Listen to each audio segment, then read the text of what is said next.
how's the process of writing a gardening book? I would assume there's probably a lot of people involved in that, or am I wrong? Well, I mean, it depends on if you self-publish or not, right? So if you self-pub, it's just you and you do whatever you want. The thing about it is, if you self-pub, you get 100% of the upside of the book. If you don't, you really don't make much money on books in general. Because before Epic Gardening, I was working at a publishing company called Scribe Media. I was the second employee there. And it was kind of like a different twist on publishing, not like a traditional publishing company. Lo and behold, after that, I ended up signing a book deal with a traditional publishing company. But what they get you that you can't get anywhere else is distribution. They can put your book in places that you can't put your book. So I could go to Barnes and Noble and see it versus good luck me getting in there myself, you know? But yeah, the process of writing a book is really, I really don't think it's that fun, honestly. Like I'd rather make any other type of content, I think, than books. Fortunately, the first book has done pretty well.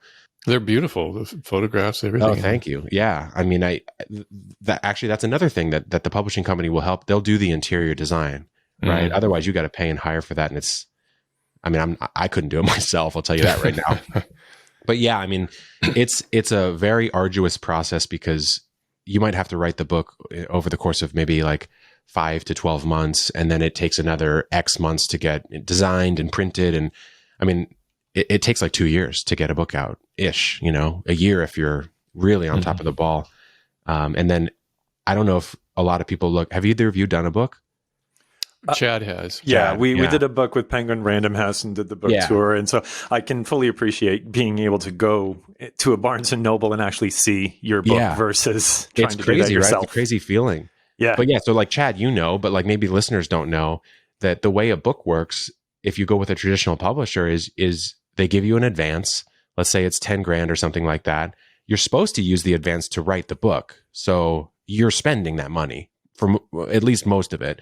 I decided to not spend as much of it as I could and try to be really scrappy. So even if the book didn't sell anything, at least it was somewhat worth the time. So I kind of protected myself there. So let's say then you make like $2 a copy or something, which is somewhat standard. I would say $2-3 a copy.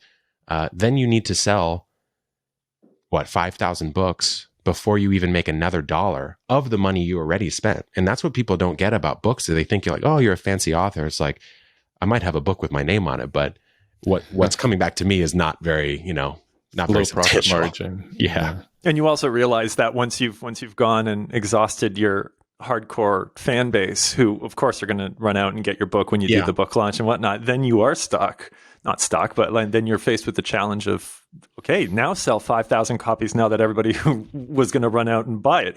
Prove to the people who are in bookstores and see the book and don't have the connection of the YouTube videos or whatnot. Yeah, so that's the thing people don't get, because I ran like maybe 40 book launches for this company Scribe that I worked for, and so I saw people who did well and who didn't do well, and everyone who did well on a volume basis, because like some of these people they needed to sell books to like 500 of their industry insiders, and then that would get them these massive contracts. That's a different thing. Mm-hmm. But if you're trying to sell a lot of books, you almost can't rely on your audience, because they will tap out, like you said. So you have to make a book that your audience is going to tell people about.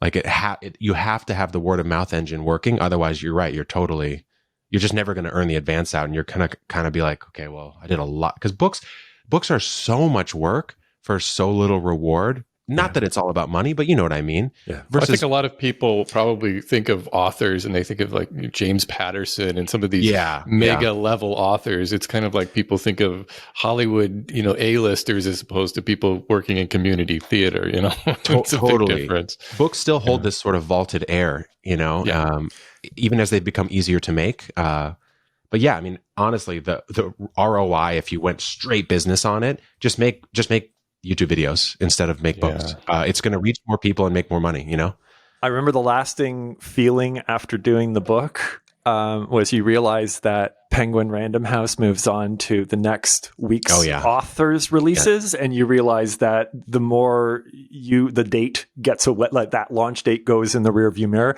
the less focus you end up kind of getting at the same time that you did maybe in the first week of your book launch or whatnot. So yeah. Unless your book sort of pops off in some way, they'll move on. Yeah, it's crazy.